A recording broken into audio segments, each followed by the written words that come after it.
Welcome to Burlap Teachers. Enjoy the video. Wake the Apple Watch SE by raising your wrist or tapping the screen.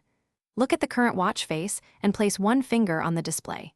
Press and hold the face for 1-2 seconds until the interface zooms slightly and thumbnails appear. You will see a Customize button plus left and right thumbnail previews appear on the display. If you must change to another saved face, swipe left or right across those thumbnails. If you want a new face, swipe all the way left and tap the plus symbol.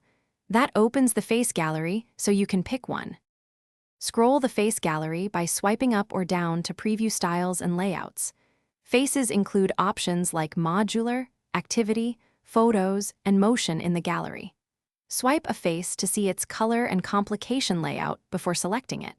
Tap a face once to open its detail screen and examine available options. When you are ready, tap Add at the bottom of the gallery screen to send the face to your watch. The watch installs the face immediately and shows it as a thumbnail in the face selector. You can now customize that face or set it as current instantly. Tap Customize on the selected face to edit colors, dial style, and complication placements.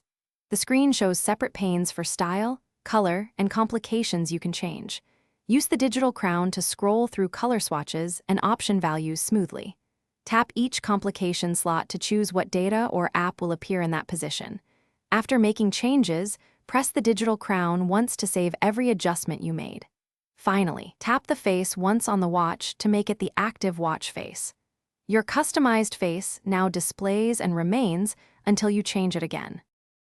Thanks for watching. Consider subscribing if this video helped you.